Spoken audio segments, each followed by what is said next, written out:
Let's go to our integrals that we were dealing with. So we were off in chapter 8, and we were dealing with powers. We were dealing with, more correctly, products of powers of trig functions.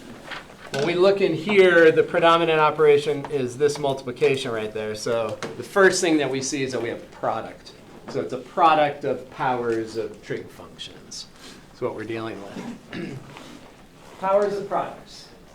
And when we are dealing with the factors that include tangent and secant, last week we talked about two special cases. We talked about when the power on secant is even, we're going to do something. When the power on tangent is odd, we are going to do something. And the idea that we want to have in our head is that when the power of secant is even, we're going to factor off secant squared with the goal of using a u substitution that's going to grab that secant squared as the derivative of u. So if we pull off secant squared, the idea is to let u equal what? Say again? Tangent. Tangent, right.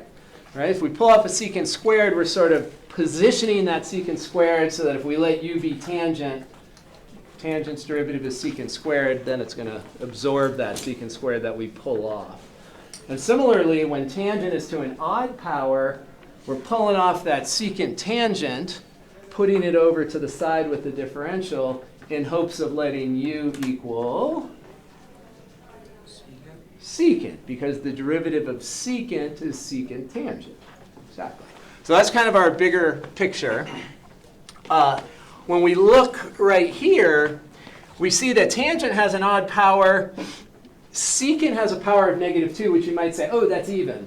But in the context here, when we say secant has an even power, we mean in the numerator, because that pulling of the secant squared off has to be attached to the differential. It can't be underneath it. Like, we don't want d theta over secant squared of theta. So when we use that expression even, we mean in the numerator. Okay, so the rule of thumb here then is that we've got an odd power on tangent. So we're going to pull off that secant tangent. And then you look and you realize that there's not a secant in the numerator that can be attached to the tangent that could then be factored out to the side. So what do? How do we get from that step to that step? We multiply it by secant over secant. Mm-hmm. So that's this common theme we've seen all semester, and we're going to continue to see it. We multiply by 1. If there's something that we need and it's not there, we conjure it up, but then we have to make sure that the value is 1, so we have to either divide or multiply depending on what the context is. So that we're not changing value, we're only changing the look. So we've multiplied by secant over secant here to get us to that stage. That's where we ended on Thursday. Okay, so now in the numerator, we have this secant tangent that we can, in fact, factor off. So we're going to pull that secant tangent off and group it over to the side with the differential. So a secant tangent, we're going to be left in the numerator with a tangent squared. And in the denominator, we're going to be left with secant cubed. And then we've taken this sectan and we've just moved it off to the side. So we've got this all grouped together now. And again, our goal is to have that piece that we factored off be the derivative of what we choose for u. And so, again, what is the u that we're going to target then? What do we want to let u equal? Secant. We want to let u be secant because that's going to give us a derivative of sectan. So when we look over here and we say, okay, well, if we're going to let u be secant, that's fine in the denominator, but the numerator is messed up. There's tangents there, and we can't have these functions commingling. What are we gonna do with those tangents? not factor them out. We have to do something a little more creative. Like turn them into. Yeah, turn them into the other functions. So those are what we called on Thursday the leftovers.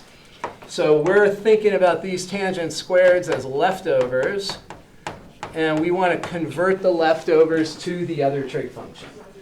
So we've got tangents, we can convert them to secants using the Pythagorean identity.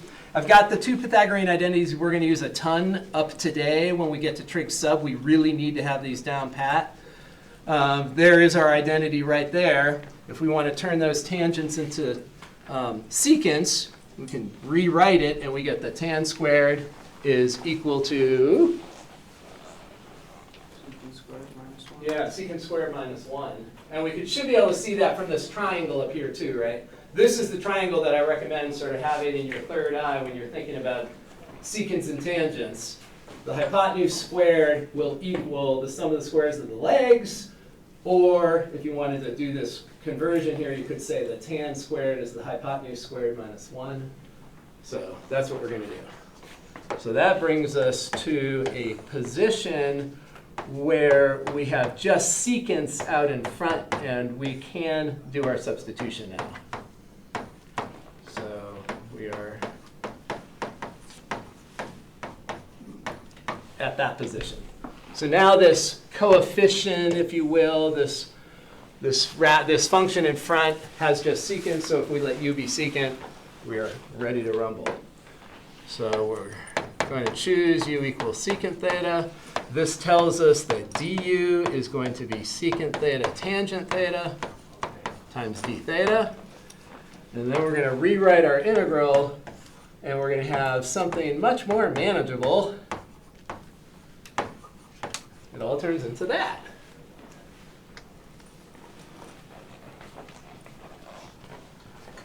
Any issues with that conversion? If we're going to let u be secant, then secant squared becomes u squared, secant cubed becomes u cubed, and sec tan d theta, well, that's what du is equal to. So now we have everything in terms of u. So we're ready to go with some of the techniques that we learned last week. And what do we think? What's our next step here? Integration by cancellation. I like probably u like -3. So u to the negative, that's one option. Split the fraction. That's going to be the best technique. So we can bring the u to the -3 up and then distribute it, which is essentially splitting the fraction. And Corbin, what did you say something? I heard somebody say something. Cancellation. Cancellation. So we don't have a cancellation property that we can utilize here because the 1 doesn't have a u in it. So we're not going to be able to cancel anything. If we split the fraction, then we can do a little canceling. So let's go ahead and split the fraction. So we're splitting the fraction so that we're going to do this minus that. And that's going to be, okay, when we have the u squared over u cubed, we can't cancel and get down to 1 over u. And then over here, if we do what Zach suggested, this is 1 over u cubed, so if it moves up to the numerator, what's that u going to look like? U to the -3. U to the -3. If it's u to the +3, down below, it's going to be u to the -3 up above. So now we've got it split and put into positions that can be integrated. And that first function, 1 over u, 1/u, turns into natural log. Natural of u in this case, so natural log. And we don't know the value of u if it's positive or negative, so with natural log in this integration here, we'd have to put absolute value around it. And then how about the second one? What do we think about that? Plus 1/2 u to the -2. Right, so we're going to use that power rule. We're going to add 1 to that exponent, getting a -2. And when we add that 1 to that exponent, we then divide by the -2, giving us a coefficient of +1/2. And then we have our integration constant. And back substitution. So we have natural log, absolute value of secant, plus, let's write this as 1 over 2 secant squared for a moment, plus c. And that's totally fine. If you wanted to leave it like that on a test, you would get full credit. There is one simplification that we could do. Did I hear it? Cosine squared? Yeah, we could write instead of having a trig function in the denominator, we could use its reciprocal identity and pop it up to the top, making it a cosine squared. So either way is completely fine. So either of those is awesome. All right, any steps there that you want us to review?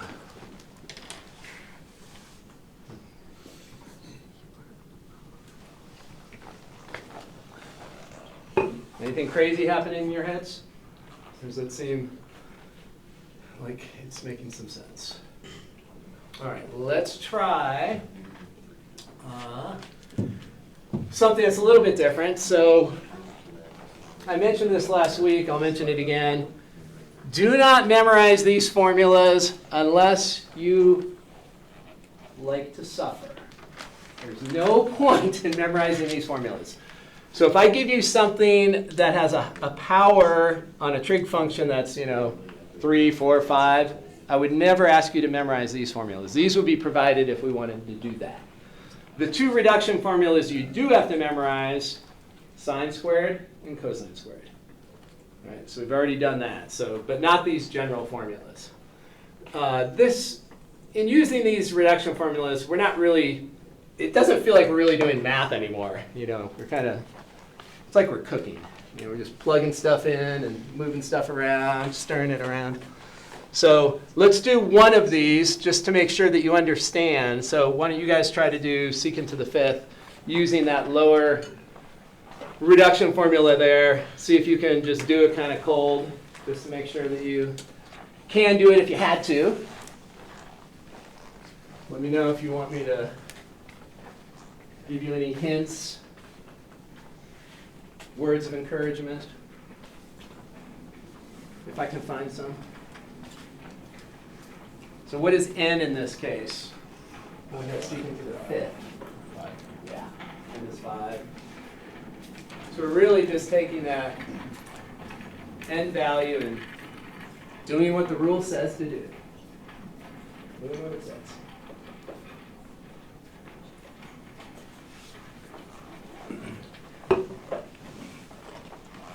So the only two that you really use so much that we ask you to memorize are the sine squared and cosine squared, not these more general ones.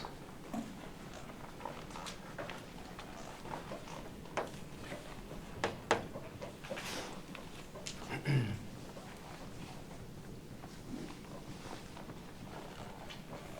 you should be finding that you might have to iterate it more than once.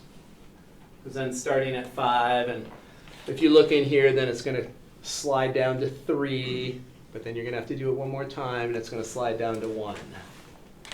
And then It's like doing the voodoo over and over and over. Yeah, it's sort of like doing integration by parts again and again. Yeah. Exactly.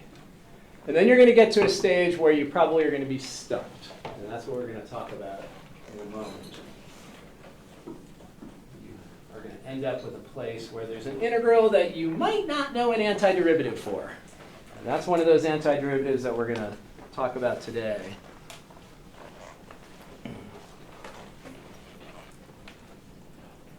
After you've done 2 iterations, stop and ponder. After your integrand has been reduced twice.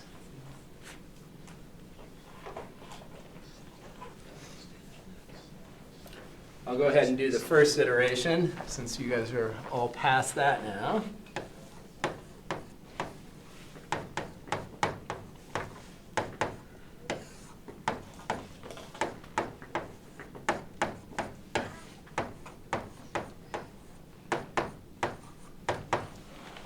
So there's our first pass. First pass, we're just plugging in the n equals 5. We've reduced the power on secant by 2, so it's gone from 5 down to 3. But we still have another iteration to go. Oh no. You come alone. What's happening? study student, and I lost track of time because Oh, but where's your sister? she's sick. She's still sick? Yeah. Oh, no. Oh, no. Yeah. I'd rather you come late than not come at all, for sure. Okay, so now we're just going to do it a second time. We are going to power reduce this using this general formula up here, which you do not need to memorize, which would be given to you. And you can, the way you write these answers, I'll just change this division by 4 to a coefficient. Obviously, it does not matter. Those are equivalent. On a test, it does not matter. So now the second pass of this integration, this reduction formula, now we're plugging in n equals 3. So this 3/4 is going to be multiplied by everything to the right of it. That 3/4 is on the outside. So secant cubed, we're going to plug in a 3 right there. So we're going to get a secant in the numerator here. And when we plug 3 into the denominator, we get a 2. And then plug in 3 here, we're going to have 1 over 2.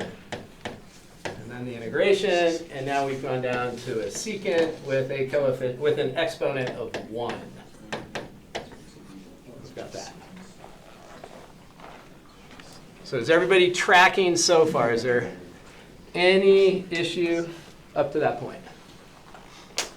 All right, let me just distribute this 3/4, then we're going to talk about this. This integral here is an integral that you probably don't know how to deal with yet. So let's talk about that in a second. So this part we are just going to bring down.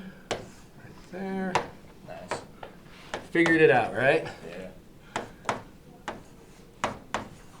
Yeah, when you're not in full screen, you can just hold the pen on the board and it will give you the right click options. But if you're in full screen mode, you got to do that, which took me a minute. Sometimes the old Google's not that great. Okay, so there's where we're at.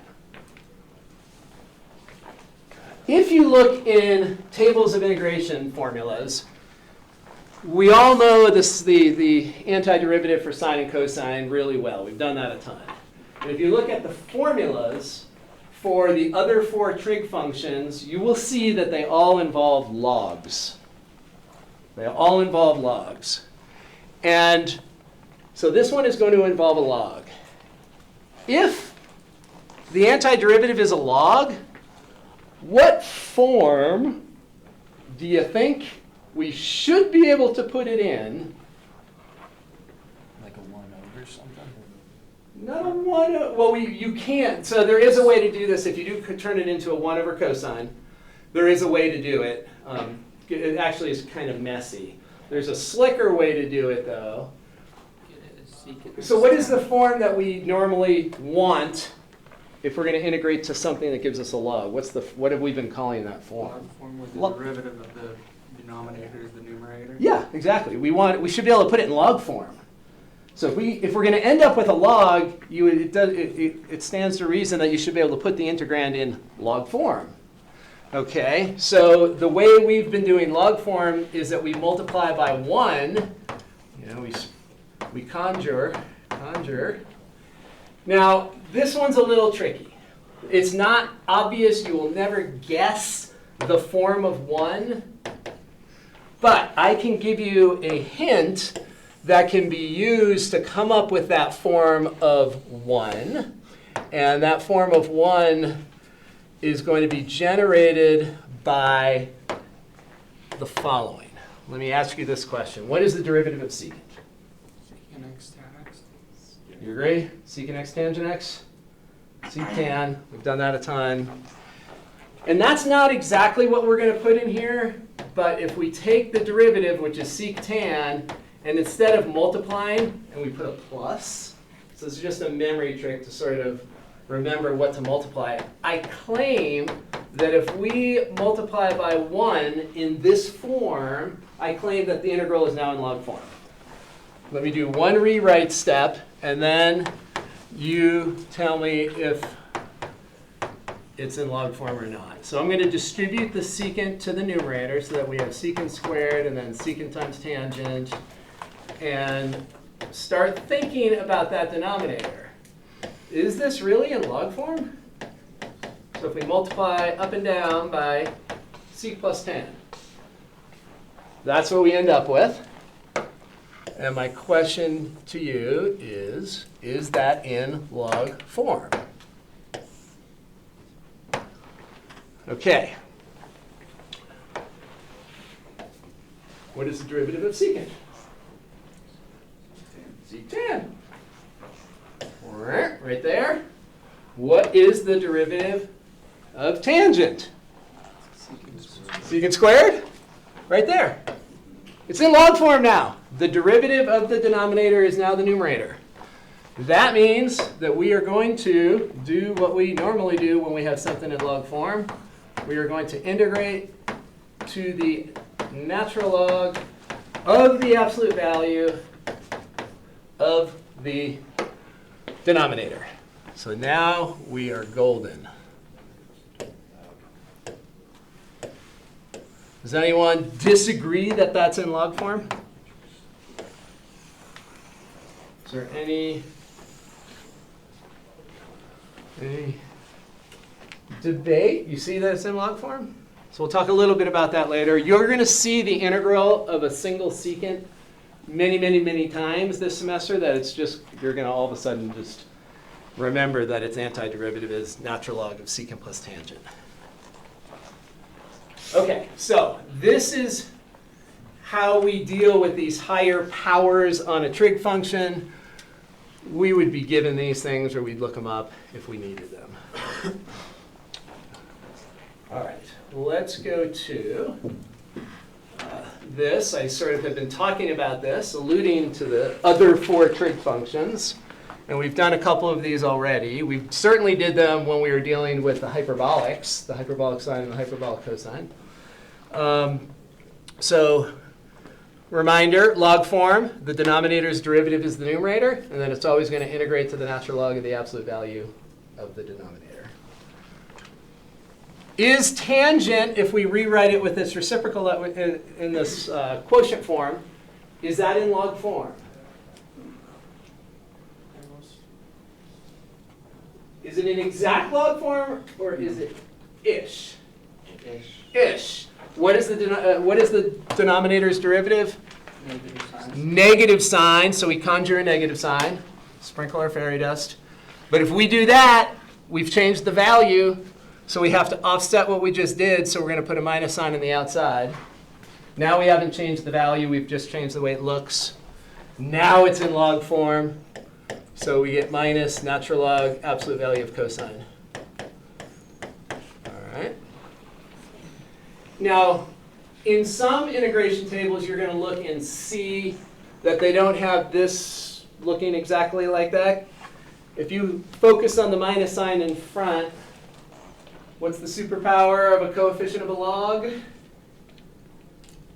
Whatever. You can bring it up to the exponent. It can fly. It can fly up and become an exponent on the inside. So you could fly it up as an exponent on this, an exponent of -1, and cosine, not inverse cosine, but cosine raised to the -1 power is 1 over cosine, and that is secant. So you could write it in this form.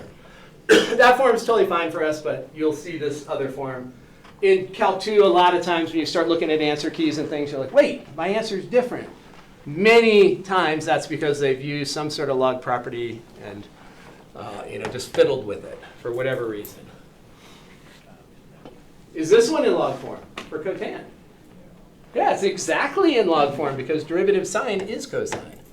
So this is going to be instant. And then here's the one that we just talked about. So again, if you put yourself in the context where you go look at some integration tables, you see that all four of these trig functions that aren't sine or cosine, they all integrate to some sort of log. So it makes sense that you should be able to do some sort of manipulation to put them in log form to get to that log answer.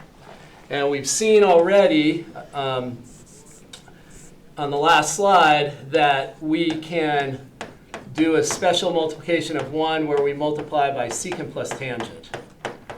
And the memory trick that I provided was, think about the derivative of secant. That's secant times tangent.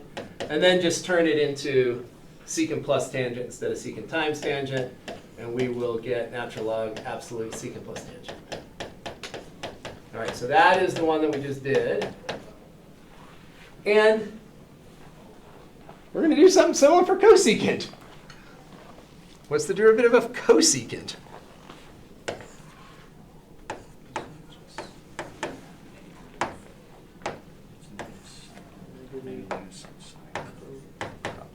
So derivative of cosecant, any remember? It's going to. Cotangent? It's a little more. It's more in parallel to the derivative of secant. So secant is secant tangent, and cosecant is minus cosecant cotangent. So it parallels the derivative of secant. And then we're just going to chop it apart. So minus cosecant minus cotangent, we're going to just do that. Instead of thinking of it as multiplication, we're going to think of it as subtraction. And if we do that to the numerator, we need to do that to the denominator.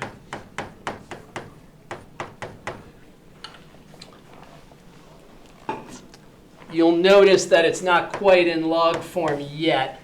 I'm going to factor a minus sign out of the denominator, and I'm going to distribute this cosecant across the numerator so that we have minus cosecant squared of x minus cosecant cotangent of x, all divided by, since I factored a minus sign out of the denominator is now cosecant plus cotangent. And that is in log form, I claim. So check in your brain. So we factored out that minus in the denominator, so it comes out as a coefficient. That's now positive. Now check in your brain. Derivative of cosecant minus cosecant cotangent. Derivative of cotangent minus cosecant squared. So that is in log form. So then we just do what we always do when we have an integral that's in log form. We get minus natural log absolute value of the denominator. And these are completely fine answers for the integral of secant or cosecant. You may look at that and say, wait, we could do more. And yes, if you want to turn your secant into 1 over cosine, your tangent into sine over cosine, you could get a common denominator of cosine, combine them, and split the logs if you want. But nah, we're going with what Sam says. Nah, no need. No need. No need. All right. You guys really enjoyed doing integration by parts with a twist, right? Yeah. We haven't done it with like something that looks like this yet. So integration by parts with a twist. Ultraviolet voodoo with a twist. So see if you can get the antiderivative for secant cubed using integration by parts with a twist. I've given you the u and the dv. I'll talk about that for a second. Our rule of thumb in here is to put with dv the biggest piece of the integrand that's easily integrable. We just learned how to integrate secant, but I wouldn't call that an easy antiderivative. Secant squared has an easy antiderivative. Right? Secant squared's antiderivative is easy. So that's my recommendation in terms of separating. So see if you can pull it off. See if you can find the antiderivative for secant cubed without using the reduction formula that we just used a minute ago. Right? We just used that ugly reduction formula a minute ago.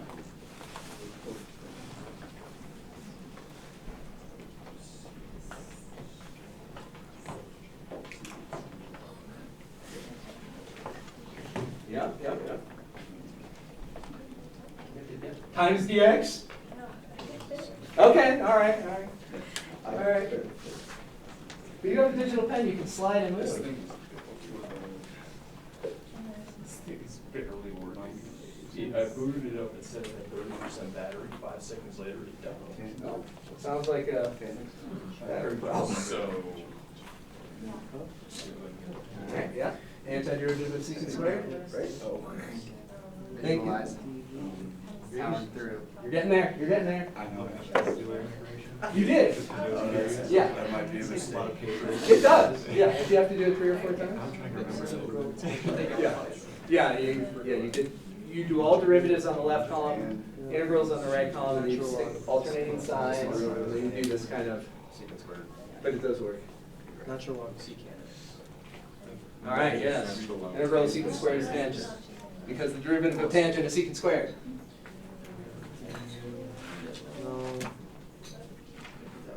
Yeah. Did something happen?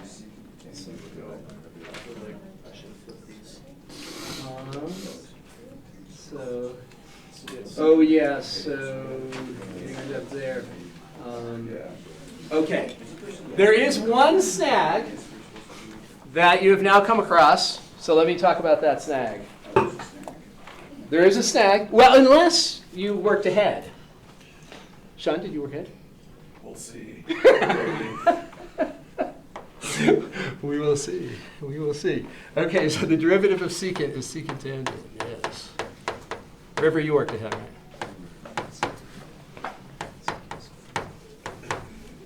Oh, wait, you didn't? Remember, the ambitious math student always works ahead. So, we have talked about this being a twist. And so one of the things that we've done with the twist is that you identify the original integral with some sort of variable. We've used I, but you could use whatever your favorite Greek letter is if you want. Let's call it I. That's simple. Kind of boring, though. Maybe we'll call it something different because that's boring. What's your favorite Greek letter? Let's go with omega. That's a cool looking letter. Yeah, that's a happy letter. Let's go there. Okay, so your whole integral, we're going to call that omega, capital omega. And we're going to use integration by parts. So once we have our table set up here, we do uv, which is the main diagonal. So we have our sectan. uv minus the integral. So that's the ultraviolet part, uv, minus the integral of v du, the voodoo part, that's the bottom. And we get secant times tangent squared. So here's where you've got to be a little bit clever. We've done one integration that modeled this, but it might not be at the forefront at this stage. So on Thursday, when we had a product of powers of secants and tangents, we had our 2 rules. We said, oh, if secants to an even power or tangents to an odd power, we're going to either do this or do that. This doesn't fit either of those descriptions, right? Secants not to an even power, tangents not to an odd power. So if you're in this case here where you don't have one of those 2 options, the next thing to do is the Pythagorean identity. So, and I saw someone that was doing that, but it's not totally instinctual. And that's why we're going to do it. So we're going to think about the tan squared and convert it using the Pythagorean identity. Another cue is that I've said that we're doing integration by parts with a twist. And we have an integral that started with all secants. So there's a little bit of a cue there that, well, integration by parts always has that like term thing happening where we do the twist. And we twist the left side and the right side together. So that's also kind of a clue that, oh, maybe we should go to secants because tangents aren't going to allow us to twist. So we're going to use Pythagorean identity here. And the form of the Pythagorean identity that's on the board, we're going to rewrite tan squared as secant squared minus 1. So tan squared secant squared of x minus 1 dx. All right, so carry on with that. Now you should be able to, if you didn't make it through that step, you should be able to power through now.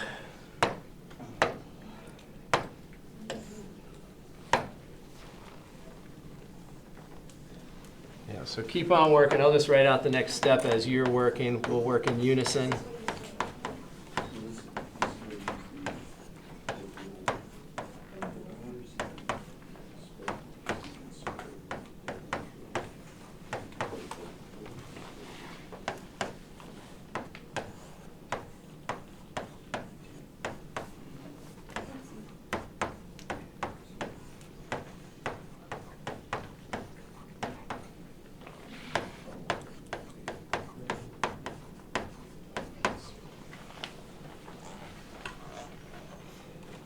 So I've written out the next main step. And Something else. I would split up into like secant and tan. Yeah, that's what. oh yeah, you can do that too. You can do that too. Yeah, that'll work. I was looking at that, I'm like, can't you just Yeah. redo it and it'll turn into? Yeah, no, that will work also. Good. Yep. That's the thing we love about math. Unless you're grading. Like, oh, this can't be right. It is. Even though it's done a different way. Absolutely. Yeah, yeah, as long as you don't break any rules.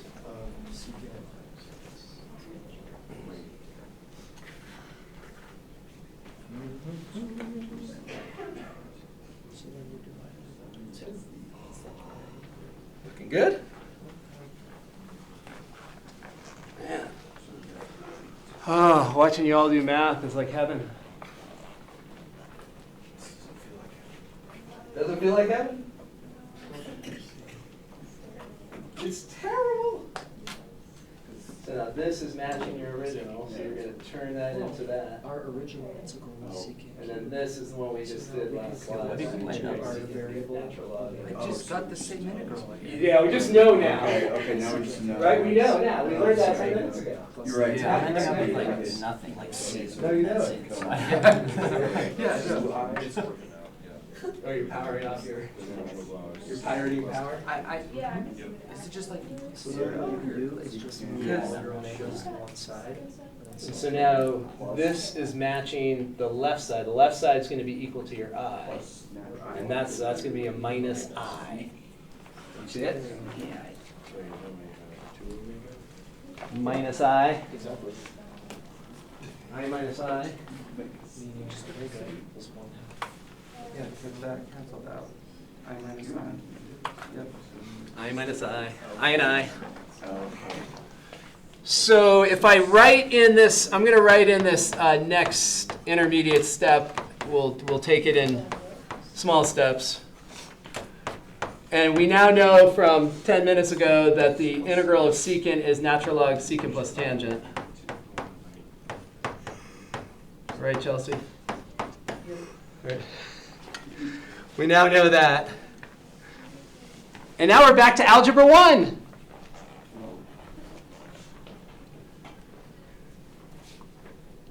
We have, so in algebra 1, that main equation technique you learned was that if you have a linear equation, this is linear in the letter I chose, this omega, right? It's just omega to the 1 power. So linear equations, you pull the like terms to the same side. So we can add omega to both sides. So that's going to put us with 2 omega on the left-hand side. And then on the right-hand side, we're going to have all this other stuff. And there's one extra modification that we have to add at this stage, if you remember all the details of ultraviolet voodoo with a twist. Oh, we already did. Oh, and it actually happened naturally because I integrated this. We already have the plus C.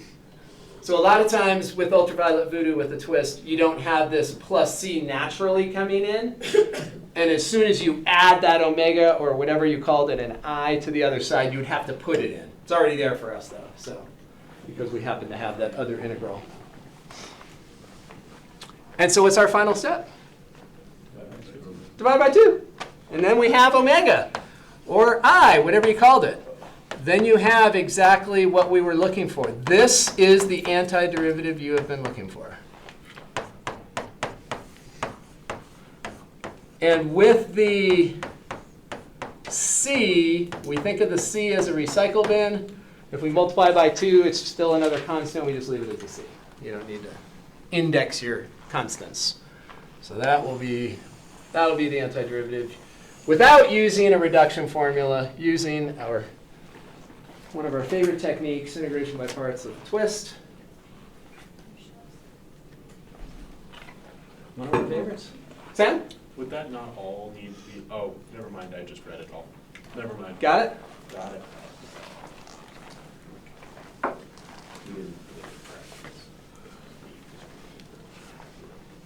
Yeah. All right. Well, this is the moment we've all been waiting for. We're going to do integration by, who knows what we're doing next? Trig sub! Trigonometric substitution. Yeah, okay. Yay, trig sub. So again, spend a lot of time this week because trig sub, right in, this is the trickiest part of this unit, trickiest part of this chapter. All right? Yeah, anyone that's seen a little trig sub before knows what I'm talking about. If you haven't seen it, sometimes being naive is good. So I put the Pythagorean identities that we're going to use for this section up on the board because we're going to use them so much. You really need to get fluent with them and be able to look at the easiest way with the secant tangent identity is to have this triangle in your third eye and sort of see it as 1 plus tan squared is secant squared, or secant squared minus 1 is tan squared. Those are the two ways to see the Pythagorean theorem with this triangle here. So, and I have it written down there also. But we're going to use it a lot. So trig sub boils down to 3 different cases. And I am going to refer to the cases. They don't refer to this way in any books, but I feel like it's very descriptive and it helps. We're going to refer to this as a sum of squares case. All right? Now, in a lot of books, when you look at trig sub, they're going to use this generalization, and they're going to have an a squared plus u squared, and an a squared minus u squared, and a u squared plus a squared. A squared in those one positions. I am not going to do that. There's a few reasons why. This is good. If we always force this constant to be a 1, we're going to have to memorize less, which is always good. We have to memorize so much in math already. Memorizing less is good. When you have the a's in there, you have to remember, does the answer have an x over a? Does it have a 1 over a in front? There's lots of little variations that take place. If we can just boil it down to a 1 in that constant position, and then use what we already know how to do. We know how to factor, and we know how to do reverse chain rule. So if we convert to these ones, it's going to be easier as long as we know our basics, reverse chain rule, and how to factor. So again, I'm going to refer to this as sum of squares. These two difference of squares, first one I'll call a difference of squares with a leading one, and this one a difference of squares with a trailing one. And one of the principles we talked about was that if the denominator is 2 terms, you can't split a denominator that has 2 terms. But if you could take those 2 terms and merge them into one term, the one term can work in terms of splitting fractions. If you have a numerator that's a plus b plus c and the denominator that's just one term, it can go into each of those, into the a, into the b, into the c. So that's kind of what one of our principles is here. And that's why the Pythagorean theorem should come to mind, because the Pythagorean theorem here, it's taking a sum of squares, 1 plus tan squared, and turning it into a single term. Here, it's taking a difference of squares with a trailing one and turning it into a single term. And then, where's our sum? Oh, sum of squares. We did sum, we did difference. Oh, and then this is a different difference. This one is difference of squares with a leading one. Right, so that's what's going to happen. So if we look at these 3 cases, sum of squares, if we let u be tangent, then we'd have 1 plus tan squared. 1 plus tan squared is secant squared. If we have this case, difference of squares with a leading one, and we let u be sine, we have 1 minus sine squared, which is cosine squared. We look at the triangle, 1 hypotenuse, 1 squared, minus cosine squared is sine squared. So, or the other way around. With this one, you could go either way. You can say 1 minus sine squared is cosine squared, or 1 minus cosine squared is sine squared. You could go either way. In practice, we always let u be sine, secant, or tangent, but you could use the other ones if you wanted. If you want to be a contrarian, which I know some people love the role of contrarian, but traditionally we use sine, secant, or tangent. It's hard enough with sine, secant, and tangent, so I dare you to be a contrarian. All right, so let's just take a look at these Pythagorean identities. So once again, these are on the board also. Here's our sum of squares, difference of squares with a leading one, difference of squares with a trailing one, and then I'm just sort of showing you, summarizing what I just mentioned. If we have difference of squares with a leading one, we're going to let u be sine, then 1 minus sine squared is cosine squared, and similar for these two. Okay. So we are going to go with the leading and trailing one because this is going to reduce the number of formulas we have to remember. It's going to strengthen some of our algebra skills, and it's going to strengthen our reverse chain rule skills. So those two unit circles with those two Pythagorean identities, it's going to make your life a lot easier if you get those two images down so that you can manipulate the Pythagorean identities as you need. And then here, again, if we boil it down to always forcing this to be a 1 in these differences and sums, all we need are our 3 basic antiderivatives for the 3 inverse trig functions. We don't have to remember where the a goes. So if we have those 3 down, and our Pythagorean identities, will be good to go. This one is the one that you are going to see the most often, sum of squares. That shows up repeatedly all throughout calculus and physics in places. This one you will see the second most. The secant one you'll see the least. But we definitely will see it enough to not forget it, or at least not forget the pain that it causes. Okay, so let's do this first one. We see a difference of squares, but that difference of squares is not in the form that we want it in. We want a leading or trailing 1 when we have a difference of squares. Right now we have a leading 36. How do we turn a 36 into 1? Favorite F word in math? Factor. So we factor that 36 out. It comes out as a 6. Okay. And then the question is, what happens over there? There is no 6 here. There's no 36 here that we can factor out. So what do? Divide by 36. We're going to divide by 36. So let's justify that with an intermediate step here. So this is our conjuring business again. Break out your wands. So we conjure up a 36 because we need one. And there it is. So we conjured up this 36 because we need it, so that when we factor out 36, there's a 36 there, comes out to the front through the root as a 6. But we're left with a 36 here, so we'll have a division by 36. And we want to write it as a single square. So that's going to be t over 6 quantity squared. Do we agree that those are equal? So the multiplication by 1 changes the look, not the value. That 36 in the numerator and that 36 there are common, so they factor to the front through the root, so they become a 6. And then we're left with this part right there, and we want to write it as a single term. Now we're in the form that we want. This is the trig subform we want. Leading or trailing 1 is what we want. Now it's there. So now we have to make our decision. Sine, secant, or tangent.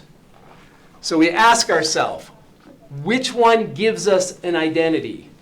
1 minus sine squared, 1 minus secant squared, or 1 minus tan squared?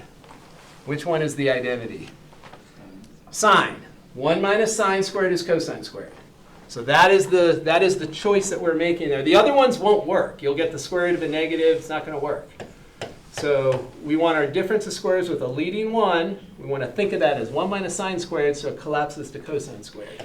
So we're going to let that be sine of theta.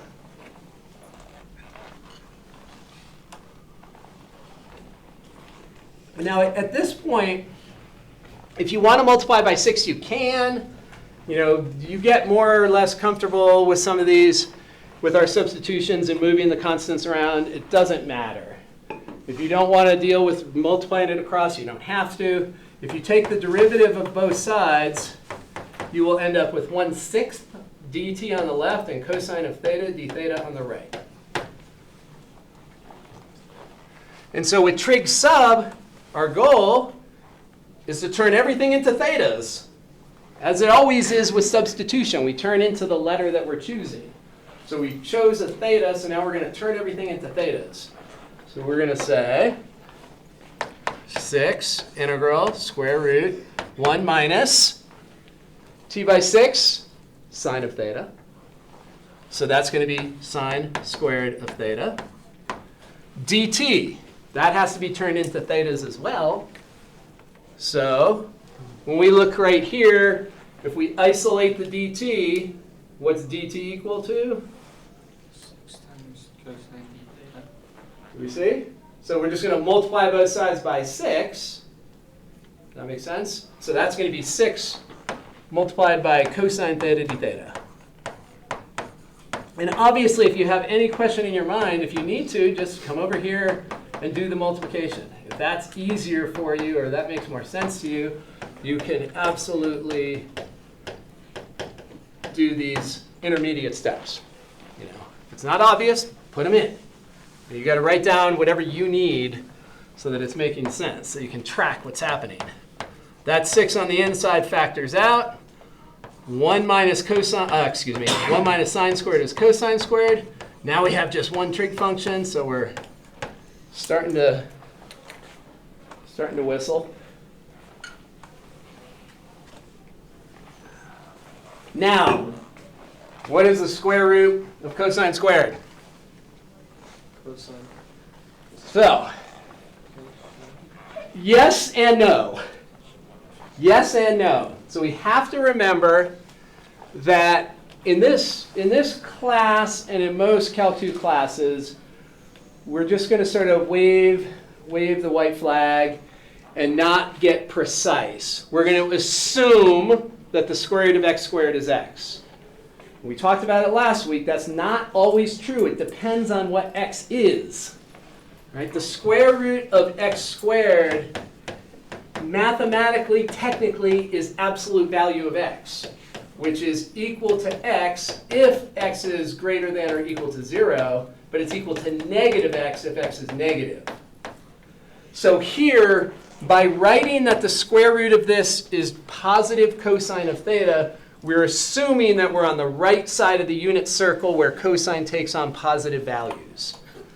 If we had context up here that said we're on the other side of the unit circle, we're on the left side of the unit circle, then the square root of cosine squared would be minus 1 times cosine.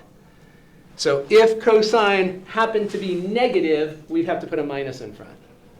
But in here, whenever you see the square root of x squared, the square root of cosine squared, we're just going to assume, unless they tell us, we're going to assume that we're in the right place so that we can just do what we're about to do.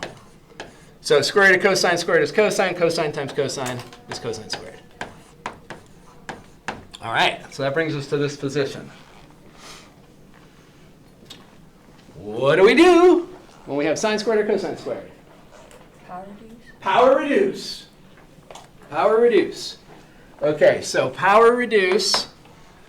So there is a 1/2, which you can pull to the front. And then the power reduction for cosine squared and sine squared looks about the same, except there's a minus in one and a plus in the other.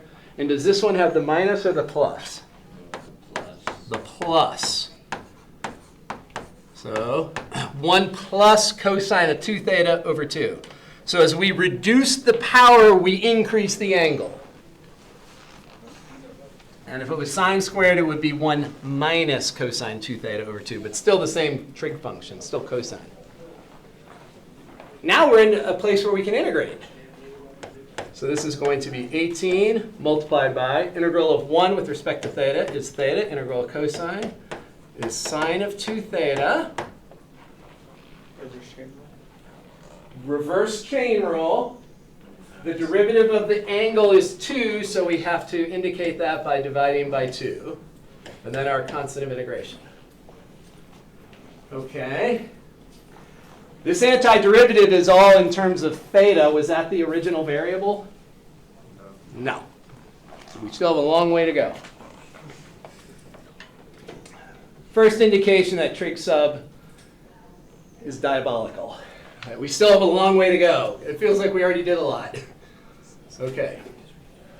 So we have to convert back to x's. One of the things that is not going to help us is this sine of a double angle. So now we have to pull out sine of a double angle identity. We need to know that identity so that we can rewrite this as 2 sine theta cosine theta, all divided by 2 plus c. So we're getting close. And this factoring here is worthless because it's not factored out of the c, so there's no point in having that factored. So I'm going to go ahead and just distribute that 18. And we've canceled out the 2's here. These 2's are bye-bye. So there's where we're at. Okay.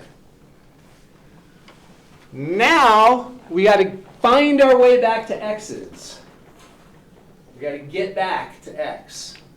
We're going to create a magic triangle. The magic triangle will teleport us back to x's.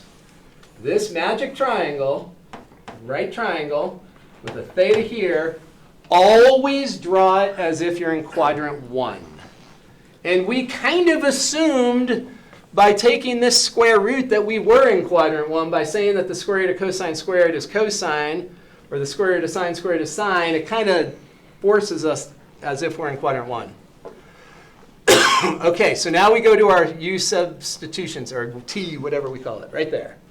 Let's look right here. So this is what our substitution was. T over 6 is sine. So let's come down to our magic triangle. T over 6 is sine of theta. All right. So when we look at that theta, we're thinking of this angle in quadrant 1. What ratio do we use for sine? Opposite over hypotenuse. Opposite over hypotenuse. So this tells us that opposite over hypotenuse must be t divided by 6. So we come to theta, and the opposite over the hypotenuse must be t divided by 6. What does that make this side down here? Square root. Hypotenuse squared is 36 minus the other leg squared is t squared, so 36 minus t squared. She's had enough. I've had enough after this. No more calc. No more calc. You guys can't do that. All right, so now we're golden. Now we have the ability to rewrite sine as t over 6, and cosine as the square root over the hypotenuse, adjacent over hypotenuse. And one other thing we need to do is isolate theta right here. So right here, we could isolate theta by using the inverse sine function of the left-hand side. So now we have it all. So we have 18 inverse sine of the left-hand side, or inverse sine of t over 6, which was the left-hand side, plus 18 multiplied by sine of theta is t over 6. You can get that from looking at the triangle or looking up there. Multiplied by cosine, which is the square root of 36 minus t squared, all divided by the hypotenuse, plus c.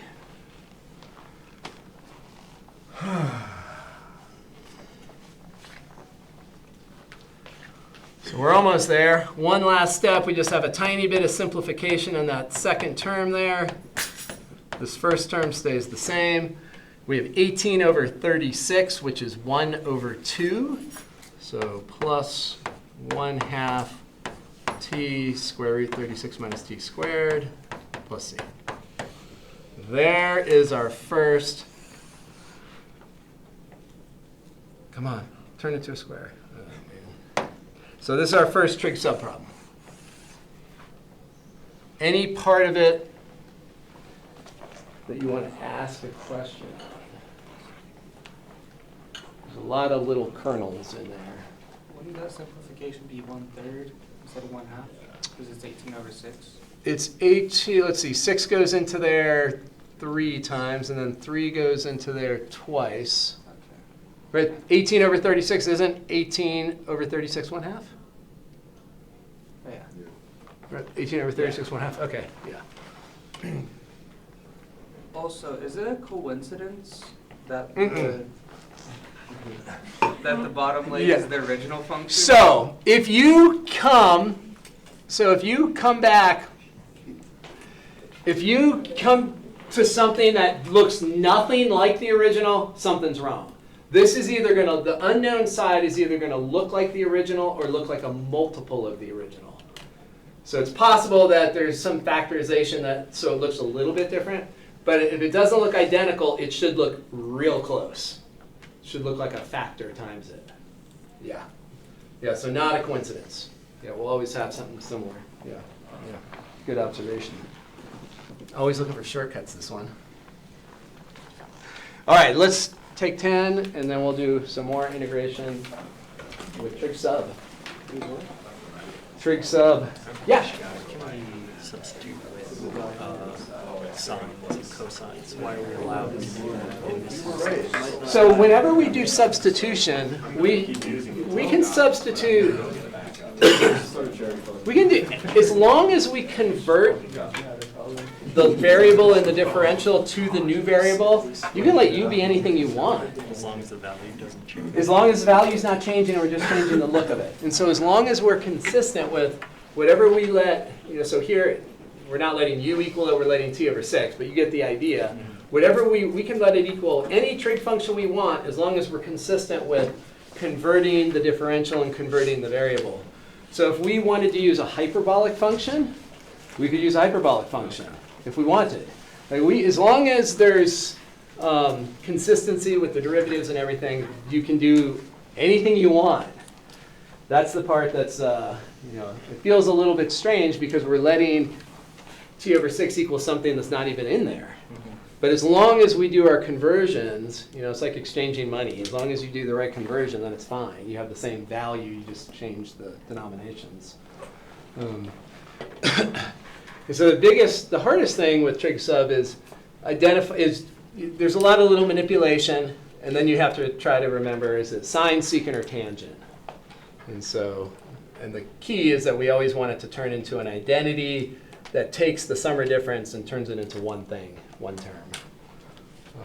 Then it will work most of the time. Most of the time.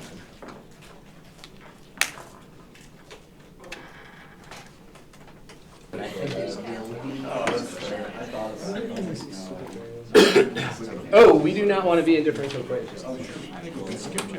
Although they are easier than what we're doing. Yeah, it does. I cannot differentiate. Okay, here's another trig sub with sine, another difference of squares. It doesn't have a leading one yet, but we're going to make it have a leading one. So our leading and trailing one thing, for me, that's the first step. If you want to do it the way the book does it and remember all the A things, you're, of course, welcome to. I'm just trying to give you ways that you will remember 2 years from now. 2 years from now, you don't remember the A thing. Okay. Yeah, you may not remember anything in 2 years. You might be dead. Okay, so let's factor out the 4. Let's factor out the 4 so that we have a leading 1. And is this, what number comes out of the integral when I factor out the 4? 2, numerator or denominator? denominator, right? We're down, it's, the 4 is coming out in the bottom. So that, and if you don't see that there's a 4 to factor out, you can multiply by 4 over 4 there. And so the 4 you're factoring out is that 4 right there, and it's becoming the 2 in the denominator. And then what we want to do is rewrite the denominator so we have a leading 1, and then one term, x squared over 4 is the same as x divided by 2, quantity squared. That's x squared over 4. So this x squared and this 4 become the x over 2, quantity squared. And now we're positioned for a trig sub. We have a difference of squares with a leading 1, sine. So we're going to say, let's let x divided by 2 be sine of theta. And when we differentiate both sides, we will have this for our substitution.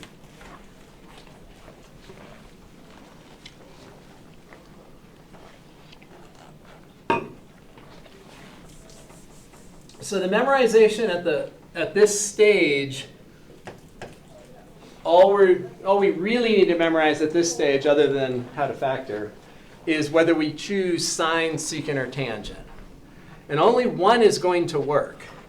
Like if you put in secant here, 1 minus secant squared is going to be negative tangent squared. So you have the square root of negative tan squared, which is you can't do. So like if you just blindly tried all 3, sine, secant, or tangent, only one's going to work. OK. So we've got that. So now we're going to come back and turn all these x's into thetas. With trig sub, my recommendation is use some placeholder limits. Don't try to convert. You have to use inverse signs right away. It's easier just to wait until the very end because there's often cancellation. Things get simpler. Usually trying to get new limits that are theta limits is not the right move. There's times where it will work fine, but there's times where it'll be a total headache. Overall, it's just easier to go back to x limits in the end. So we'll just use these placeholders. In the numerator, we have x squared. So I come over here and I say, oh, well, if I multiply by 2, x is 2 sine theta, so x squared is 4 sine squared. So that's x squared. And then dx, multiply both sides by 2, we'll have 2 cosine theta times d theta. And then all that is divided by square root of 1 minus sine squared of theta.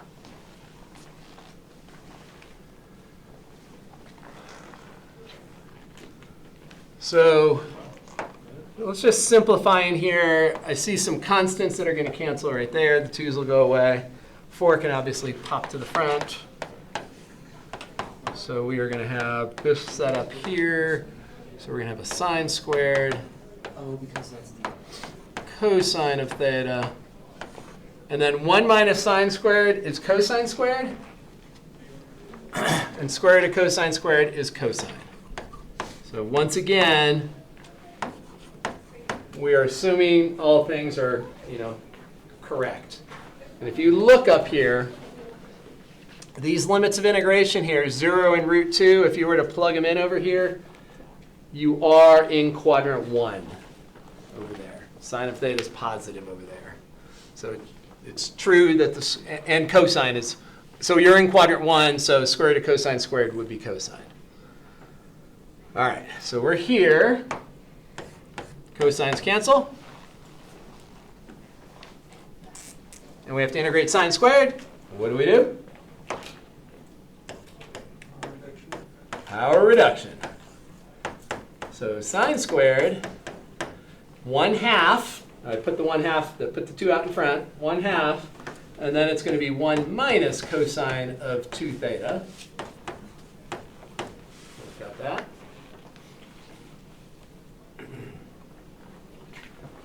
Four divided by 2 is 2. And then we integrate. Integral of 1 is theta. Integral of cosine is sine. And then we apply the reverse chain rule. And we don't have a constant of integration because this is a definite integral, so we're just going to use these placeholder limits for now. Temp limits. Temp limits.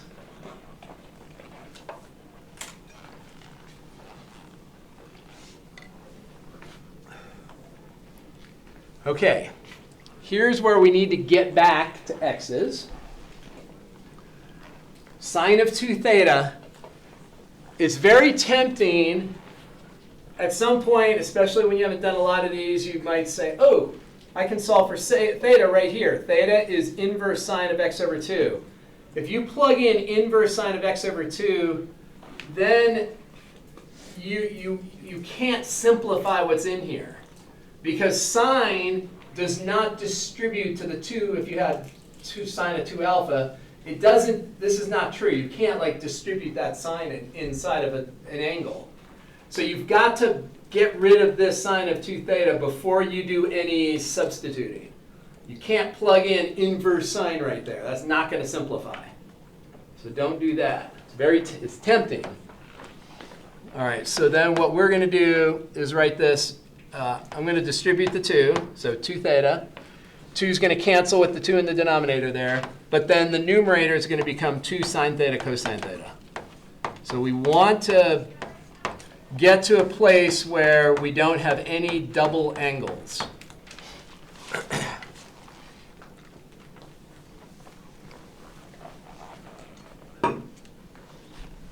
All right. Now we need our magic triangle. We need the purple triangle. We'll use purple for our magic triangle. Seems appropriate. And we have x over 2 is sine of theta. So x divided by 2 is sine of theta. So yes, it's true, we can isolate theta here. We just don't want to plug this inside the angle there. We don't want to plug it in there. So x over 2 is sine of theta. That says, if we draw our triangle like it's in quadrant 1, like we should, sine of theta is opposite over hypotenuse, so that's going to put a 2 and an x in those positions. And then we go ahead and find the other side, which should look a heck of a lot like the original. If we come back up here, 4 minus x squared. Yes. Should match, or at least match times a constant. Now we're ready to replace inside of here. So 2 times theta. Theta we said is arcsine of x divided by 2. Minus 2 times sine of theta is x divided by 2. Cosine of theta is the square root of 4 minus x squared divided by 2. And this is going to be back to x limits, which are 0 and root 2.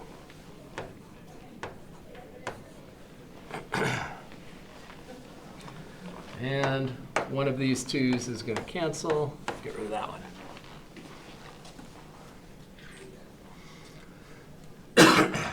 Okay. Before we start substituting in and dealing with inverses, does it make sense up to that point? Is there any piece getting to that point that you want to talk about?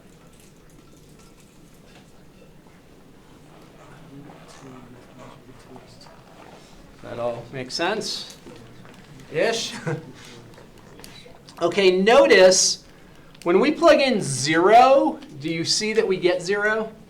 Inverse sine of 0 is the angle on the right half of the unit circle that has a sine of 0. Right? Anytime you see an inverse, you should be thinking angle. And inverse sine is an angle on the right. Inverse cosine is an angle on the top. Inverse tangent is an angle on the right. So inverse sine says angle on the right, plugging in 0, with a sine value of 0. Okay, sine values are the y coordinates on the unit circle. So angle on the right with a y coordinate of 0. Oh, that's angle of 0. So when we plug in 0 and we put it in here too, we also get 0. So this is not going to contribute anything here. That one's not contributing. So we can get away with just focusing on the root 2.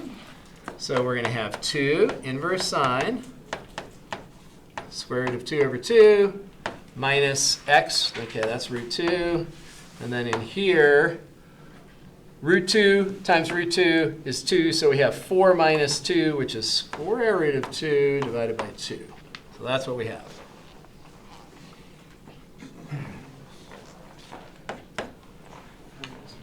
Okay, so again, evaluating inverse sine. Inverse sine is on the right. So that says, and it's angle. First word in your head, anytime you see an inverse, you should be thinking angle, angle, angle. Inverse sine means angle on the right with a sine value of root 2 over 2. So we're thinking about the right. Sine value of root 2 over 2 is at what angle? Pi over 4. Mm-hmm. So this is going to be 2 multiplied by pi over 4 minus 1. So we end up with pi divided by 2 minus 1 as our answer. Are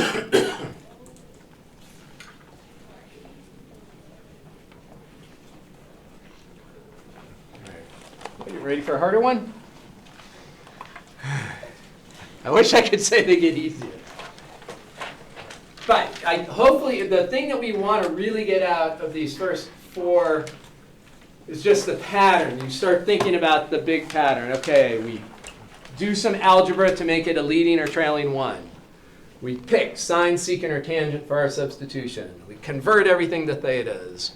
We integrate. And then we use the magic triangle to get back to x.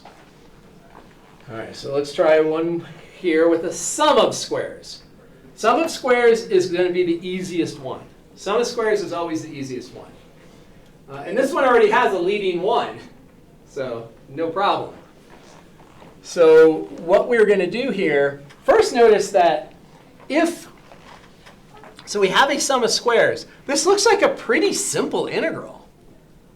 And it might be tempting to write it as 1 plus x squared to the negative 3/2 and start doing the add 1 divide by the new exponent. But that doesn't work here because that's squared. If that was just an x, then that's what we would do. We would pull it upstairs, negative 3/2, add 1, divide. That's what we would do. But that one little change completely makes it much harder. Okay, but this one is as simple as it gets in terms of our substitution. We are going to let x be tangent. And dx is then secant squared of theta d theta.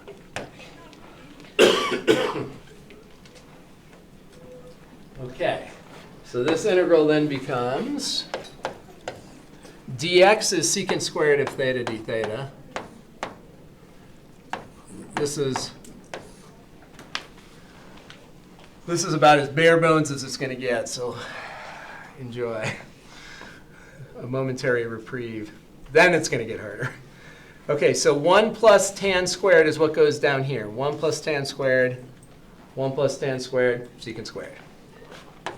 So we have secant squared, and then that is all raised to the 3/2 power.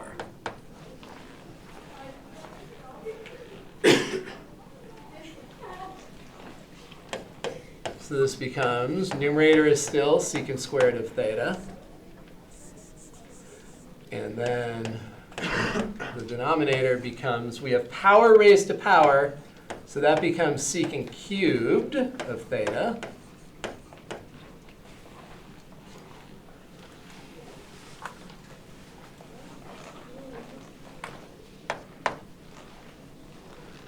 And that all reduces to 1 over secant theta. 1 over secant of theta. Yeah, this is a dream one. This one is this one's fake. And 1 over secant is cosine.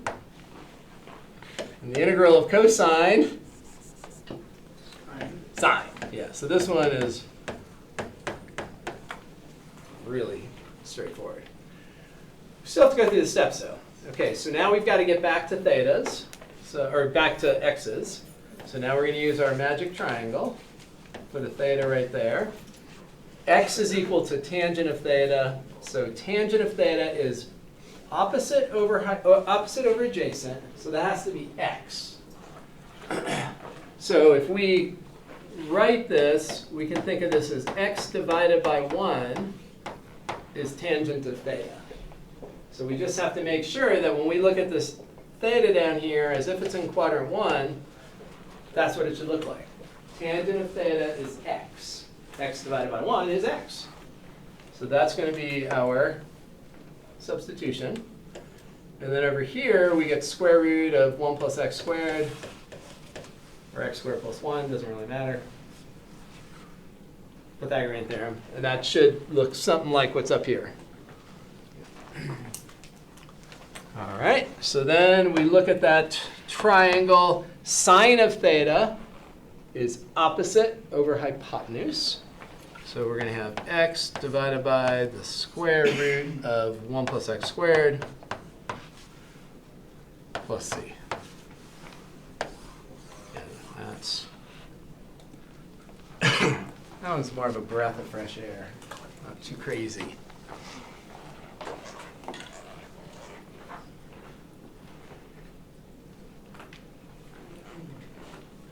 All right, so any steps on that that aren't making sense?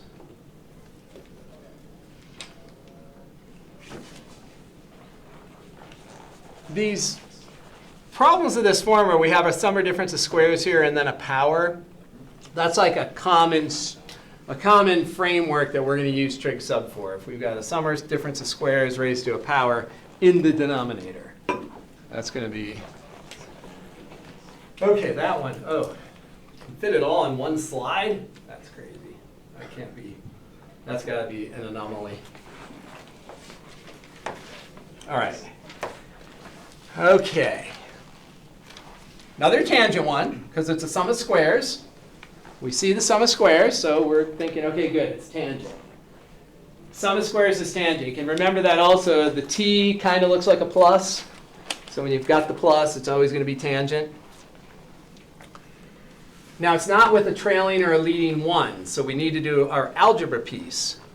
So we're going to factor out a 36. Everyone agree with that? We see a 36 in the denominator there.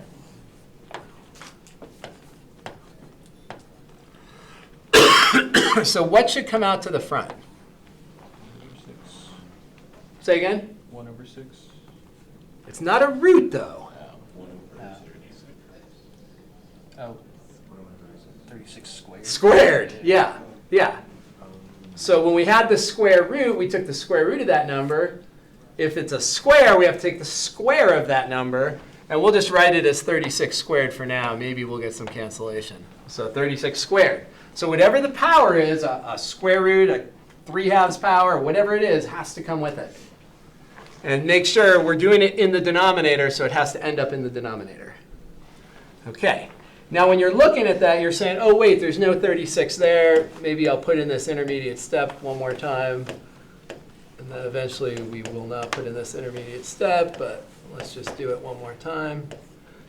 There is no 36 here, so we multiply by 36 over 36. That's multiplied by x squared. So the 36 in the numerator, right? Oops. 36 in that denominator's numerator. Oh my goodness.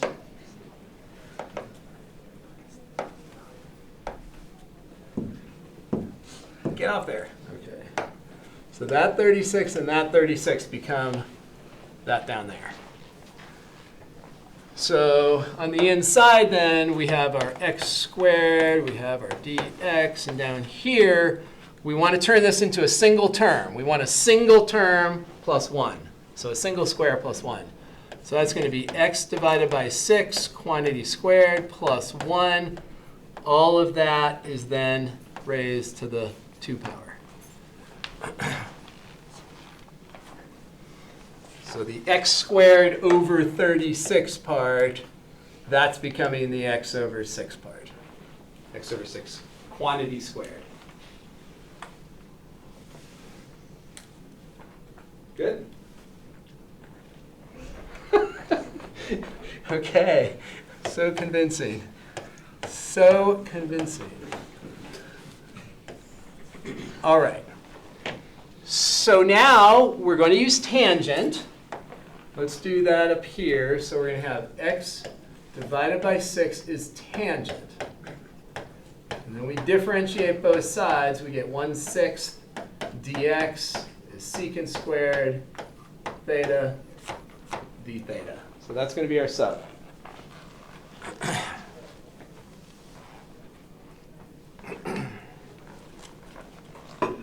We will use placeholder limits at this stage.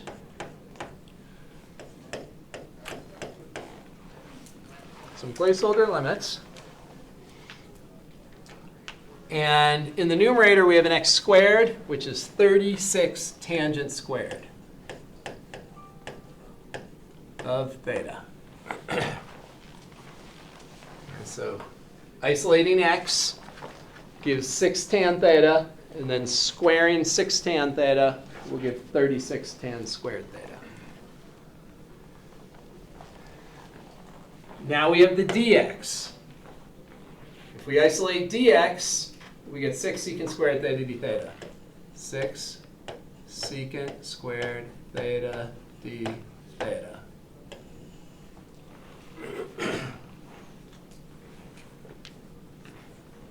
And then in the denominator, we have tan squared plus 1 quantity squared.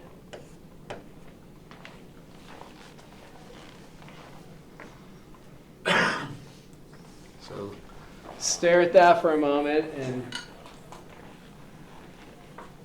make sure it all makes sense. It's like a jigsaw puzzle. It's like one of those wooden jigsaw puzzles. Those things are crazy. Those Liberty puzzles. Oh, man.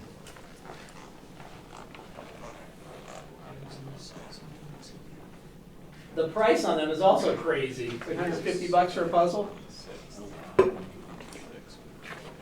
I've ever only bought one used. So any questions on any of the pieces that went into that integrand? Yep, Daniel? What? So there's a 6 in front of secant squared Yep. because that was our dx. Mm-hmm. Why would we make it 1/6 dx in the first place if when we then put it in our equation, it's just we're going to move the 6 over anyways? Well, it just depends. You can do both. You can do one or the other. When we do our magic triangle, we want the tangent isolated anyway, because tangent of theta is x over 6, so that's going to mean opposite over adjacent. You know, But like the dx is still 6 secant squared. correct. Yeah, if you want to write this extra step here, 100% fine. Yeah, totally fine. Yeah, if you want to write either of these, if you want either of those, totally fine. Yeah. Because those are both true. So yeah, you can write them or not write them. It's totally up to you. Totally your jam. So we have some cancellation with the constants. One of the 36s is going away we'll take that exponent away. And then we have 6 over 36, which will leave 1 divided by 6 out in front. So we'll put a 1 divided by 6, some temporary limits. We'll start simplifying. We have tan squared, secant squared in the top.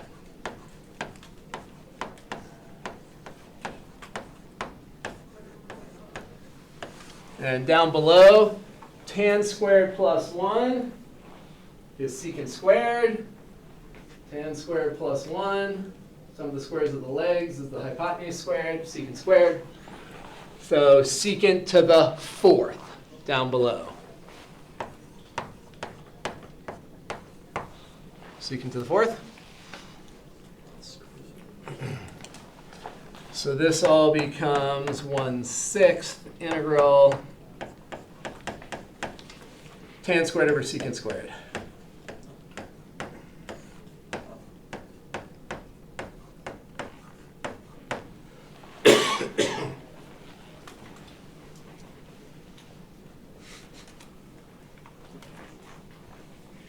And if you're good with your trig identities, there's all sorts of things you can do right here. The fastest is probably to think in your mind that tan squared is sine squared over cosine squared. Secant squared is 1 over cosine squared, and if you flip the 1 over cosine squareds, the cosine squareds cancel and you're left with sine squared. That's the fastest way. There's lots of other ways. You could rewrite tan squared as secant squared minus 1 and then distribute the secant squared into each. And then you'd have 1 minus cosine squared, which is also sine squared. There's a whole bunch of places you could go right there. The main result is that we end up with that.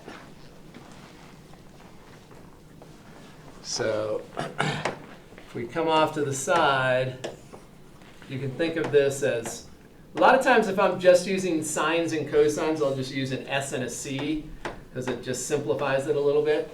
So tan squared is sine squared over cosine squared. Secant squared is 1 over cosine squared. So this is the upper fraction multiplied by the reciprocal of the lower fraction, and those cosine squareds cancel. And so you're left with just a sine squared.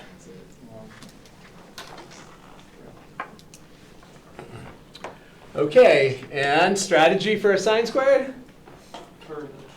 Power reduction. So that's going to give us 1/12 integral temp limits. And sine has the negative in it.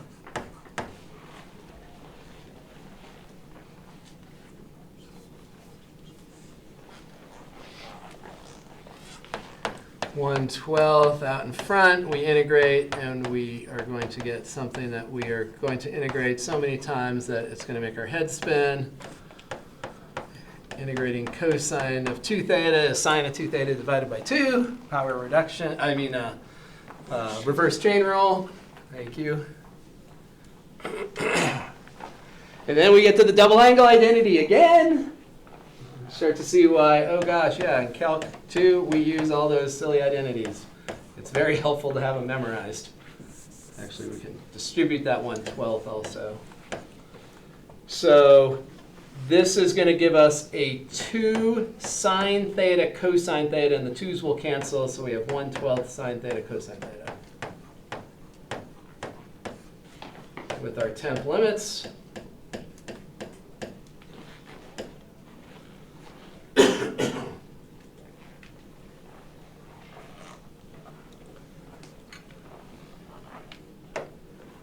then we need to invoke the magic triangle. It looks like it lives in quadrant 1. Tangent of theta is x divided by 6. So tangent is that over that. Opposite over adjacent. Must be x divided by 6. Hypotenuse, square root, sum of the squares of the legs. And it should match or be really close. We have an x squared plus 36. The power here is 1/2, where the power there is not, but the inside should match very closely. Okay, so now if we need theta like we do in front, here we isolate theta. That will be arctangent of x divided by 6. So we'll have 1/12 arctan x divided by 6. Very good. Minus a 12th sine theta cosine theta. Sine theta is opposite over hypotenuse.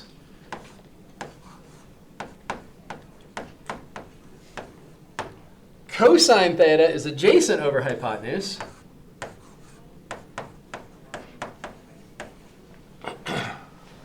And then our limits of integration are now x limits, which were 6 and 6√3.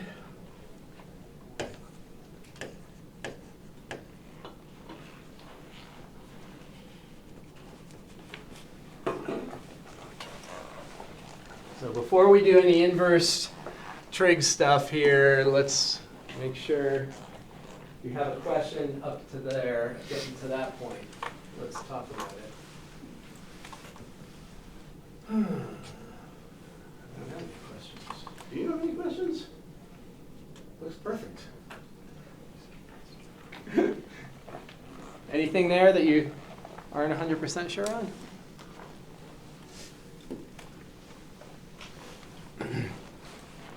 Don't forget that little guy. 2 sine theta cosine theta. And then the 2 that comes with that cancel with that, so we end up with a 12th. All right, let's do inverse trigs. So, we are dealing with, if we plug in a 6, we're dealing with arctan of 1. We know how to do that one. We've done that one enough. Arctan of 1 is the angle on the right with a tangent of 1. That's bisecting quadrant 1, so that's pi over 4. The next one, a top one. If we put in a 6 over root 3 here, that says arctan of root 3. So let me remind you, I feel like we talked about this once, but can't hurt to talk about it again. So when you're doing arctangent, that's an angle that has a particular value. And that value is corresponding to slope. Let's just look at quadrant 1. So this point right here is root 3 over 2, comma 1/2. This point is 1/2, comma root 3 over 2. The slope of this one is y over x, 1/2 divided by root 3 over 2. You would flip it. 1/2 divided by root 3 over 2. You get 1 over root 3, which if you rationalize the denominator, you're going to get root 3 over 3. And that's the slope of this one, pi over 6. The slope of this one, pi over 3, slope is y divided by x. So root 3 over 2 divided by 1/2 means multiply by 2. You get root 3. So the slope of this line is root 3. The slope of this line is root 3 divided by 3. Root 3 is bigger. So that's got a steeper slope. So when we're asking ourselves this question, that's what we should be thinking about. So this says, what angle on the right has a tangent value of root 3? In other words, which value on the right has a terminal ray with slope root 3? Right, a tangent value is y over x, which is the same as slope. Right, so when we convert this inverse tangent thing, the values that we're thinking about are the slopes of those two lines. So inverse tangent of root 3 is the angle on the right with a tangent value of root 3, which is going to be pi over 3. All right, so we have 1/12 multiplied by pi divided by 3 minus 1/12. Okay, so plugging in 6 root 3 for this x, we're multiplying by 6, so that looks like a 36 root 3 to me. Down below, we have 2 square roots that have the same radicand, so when they multiply, the square root goes away. So we are just left in the bottom with x squared plus 36. So if we square that, that's going to be x squared. That's going to be 6 squared times 3, so 36 times 3. Let me just write it as 36 times 3 for a moment, and then plus 36. Plus 36. Now we subtract off what we get with the lower limit of integration. Plug it in right there. Arctan of 1, that's right in the middle. That says angle on the right with a tangent value of 1. Tangent value of 1 means slope of 1. So that's pi over 4. So that's going to be 1/12 multiplied by pi divided by 4. And then plus, minus a minus, whatever we get when we plug in the 6. So I'm seeing a 1/12.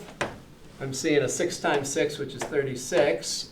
And in here, I'm seeing a 36 plus 36, which is 72. So the square root of, no square root, though, because they cancel each other out. So just the 72.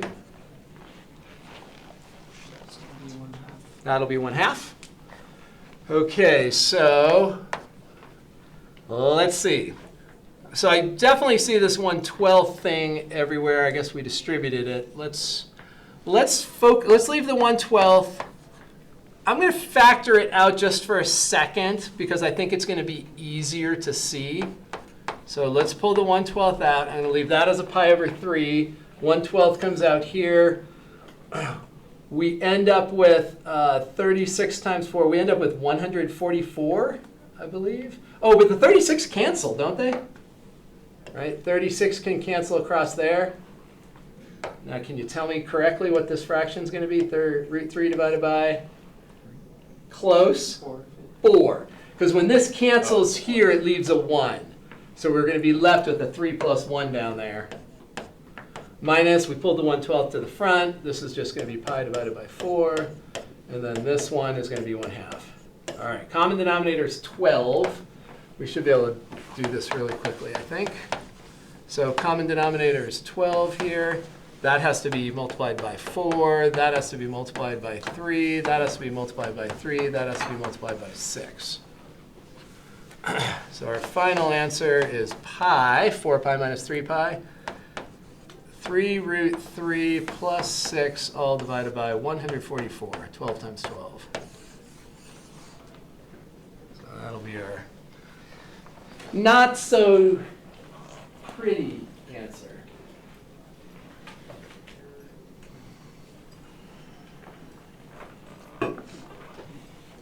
So lots of evaluation with inverse trig. Any questions on the inverse trig evaluations? You want to just sort of get into that habit of see an inverse trig function, think angle. More precisely, it's a restricted angle. Inverse sine is always on the right side of the unit circle. Inverse cosine is always on the top. Inverse tangent is always on the right. So restricted angles.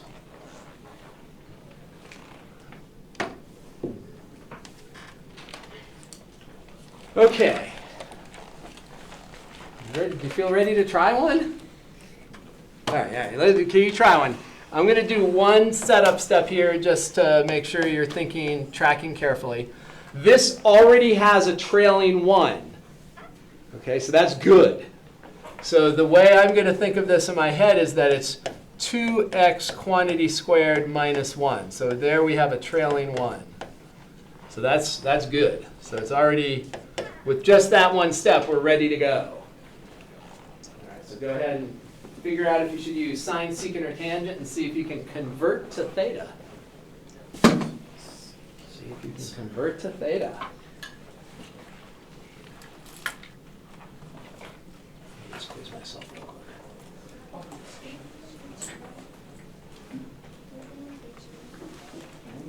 Excellent.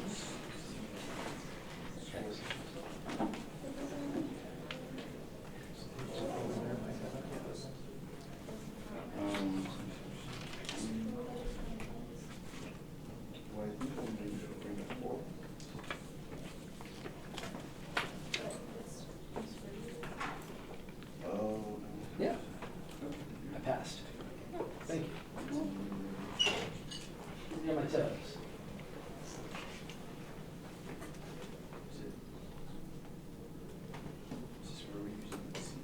Correct. Correct. Correct. Secant is the 1. Because secant squared minus 1 is an identity. And that is a quantity squared. There we go. Quantity squared.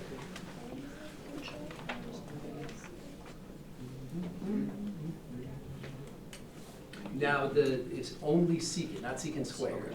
Only secant. Yeah. Because secant squared. Yes, exactly. The square is going to be swallowed up. When it's secant squared minus 1, that'll turn into tan squared. So you want that part just to be secant. And then the derivative of secant is... Yeah, sec theta tan theta. Yep. Yep. Yeah, right. Yeah, you don't want to use your right from the beginning. Wow, that was so simple. Can that possibly be right? Something feels like it's got to be missing. So that's going to be secant. So here's your problem. And this is a good example of why it's so important to write the dx. Well, dx is 1/2 secant. But was I wrong to end up with the 2 at the very least? 'Cause you're getting I'm like right at the beginning, and I don't know. Yeah, that part seems I right. keep hearing with secant, At the like, very do I least. start doing it with Yeah, that? or that do I have part- to bring that this part back seems up? right. I'll go Yeah. with Yeah, that. yeah, yeah. You being on the bottom. I think we. Yep, okay, so now, So so this is a difference of squares One over on top, basically. with a trailing 1. Just don't think of that. So we either want to take what's in parentheses and turn it into a sine or a secant. And sine squared minus 1 is negative cosine squared, which is no good. You can't take the square root of negative cosine squared. So that tells us that we want to use secant. So we're going to take that 2x and turn it into secant. So if we turn 2x into secant, then we'll have secant squared minus 1 inside the square root, and secant squared minus 1 is tangent squared. Yep. And now we have to take our derivative. So we don't even think about substituting back yet. Once we pick sine, secant, or tangent, then we take our derivative. Correct. So 2 dx. 2 dx, and then secant theta, tangent theta, d theta. And now you're ready to plug everything in. If you need to. So you see that dx is isolated there, so you could write that as, you could divide it by 2 both sides. But you're going to have to divide by 2 either in your head or on your paper. One way or another, you do have to divide by the 2, which will pull it out to the front at some point. Let's see. So, Once you get to this, this is the derivative of secant on top. yes, exactly, which is great. I mean, that, yeah, I mean, if this is right, then that is right. So you get 1 of these squared. Let's start it. Let's see. Yes, exactly, exactly. It's looking plausible. Looking plausible. I'll start doing the first couple steps. The substitution is certainly secant, because secant squared minus 1 is an identity. But remember that we do just want to substitute in for the 2x. So we're just going to let whatever that is inside the parentheses be the trig function. We don't want it to be secant squared or something. We just want it to be a single trig function, sine, secant, or tangent. And then we take the derivative of both sides.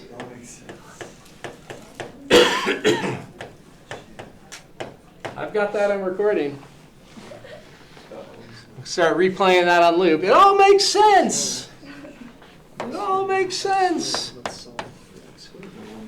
So 2x, so this is going to become secant squared minus 1. Secant theta. Now, how do we solve for x squared? So, X squared, if you think about moving this 2 to the other side, you have secant over 2, so it's secant squared over 4 for x squared. And then don't forget your dx. Your dx, you have to divide by 2, so you're going to have secant theta, tangent theta divided by 2.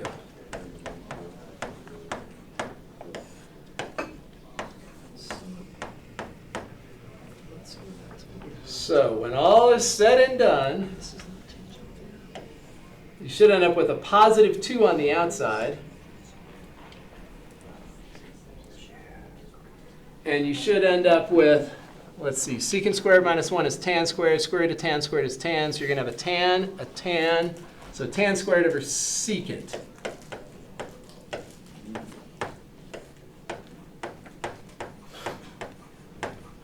So that's what it should all clean up to in terms of theta.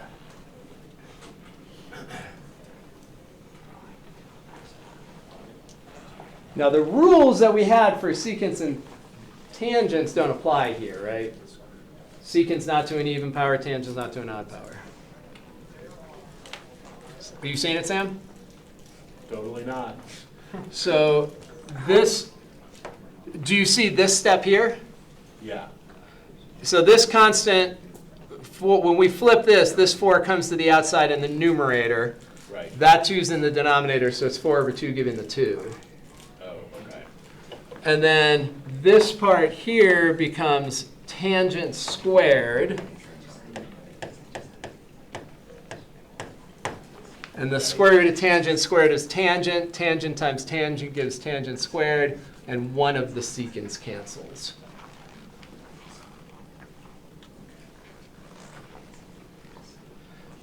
So does anyone see a strategy here?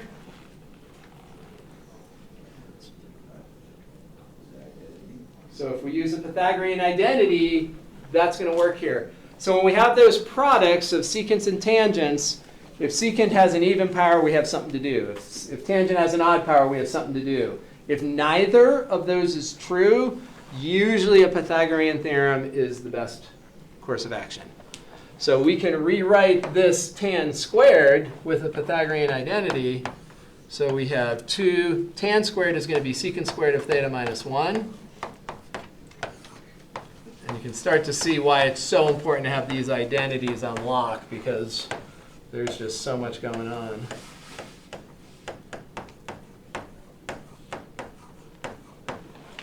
And now we're going to split the fraction. We have secant squared divided by secant, which gives secant. And we have 1 divided by secant, which gives cosine. So we're splitting the numerator into 2 by distributing that denominator of secant.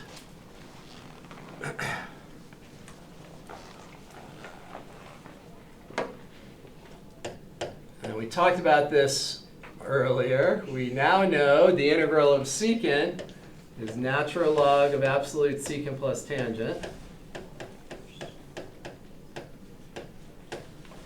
So we have that minus integral of cosine is sine.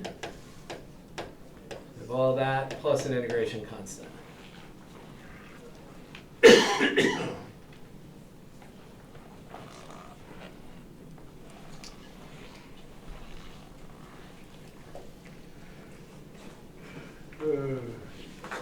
Did anyone get to that point? Close?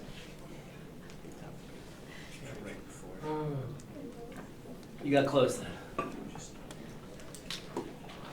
All right, so now draw your magic triangle. See if you can draw the triangle piece. That part's nice and kind of clever. That part should be fun. Draw your magic triangle. So this is the trap door that takes us back to X.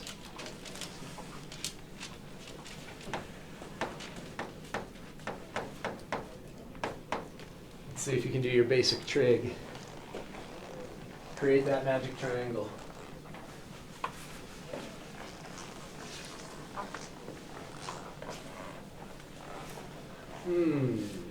Secant is equal to 2x. So secant is hypotenuse over adjacent. Hypotenuse over adjacent needs to be 2x. Hypotenuse over adjacent needs to be 2x.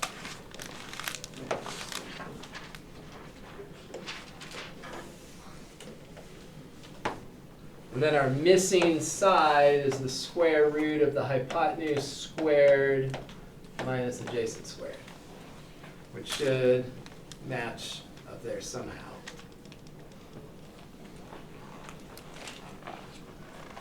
All right, so now plugging in,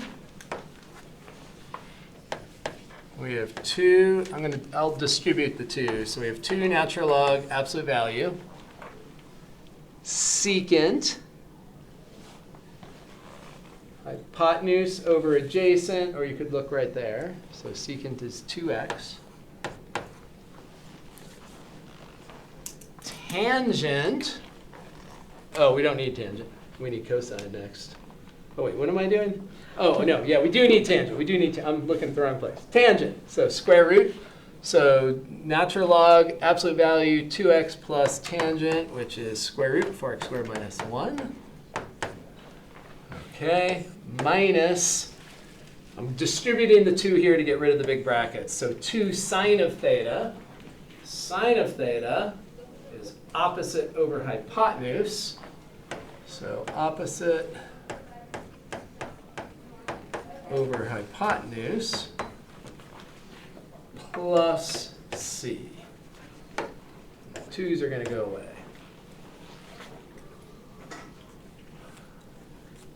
Oh, and that's it. Oops. We there.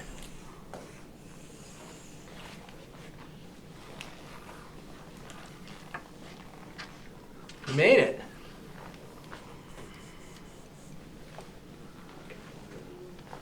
Or I made it. Did you guys make it? We got dragged along with it. You dragged along for the bumpy ride? Trig sub's another one of those classic technique where there's no individual step that's that difficult, but all the individual steps put together, keeping them keeping track of everything. Can anyone think of a question? Yeah. Have we ever had word problems with this in the same way we had like volume calculation or? I Pressure mean, calculation, like it what would are have to the be results? totally contrived. Okay. So no. Yeah, I was just wondering, what is this useful? Well, it's useful for integrating, so you could come up with a problem where you throw in a bunch of words and you have to do an integral, and the integral happens to have a difference or sum of squares. So it's super useful when you have, obviously if there's another technique, we want to use it first. Most people aren't going to choose to use trig sub, right out of the gate, because it is a harder and more involved technique. But most, like here, substitution's not going to work, and you can try some other things. Integration by parts might work, but it would be pretty hectic with the square root there. So the key for integration, for trig sub to work is if you see a sum or difference of squares and you can't use substitution, then usually. And these things come up very naturally. Sums and differences of squares come up all the time. So it just gives us a wide range of antiderivatives that we can. Like no matter what this power is, the power on this numerator is 1/2 right now. If that power were any integer or some weird fraction, 5 fourths, 7 halves, trig sub would work. So trig sub works with a vast number of integrands, but the key feature is you need a sum or difference of squares, which is it's just not that uncommon when you're taking data and analyzing it that you come across the sum or difference of squares. It's pretty common. So one other interesting thing,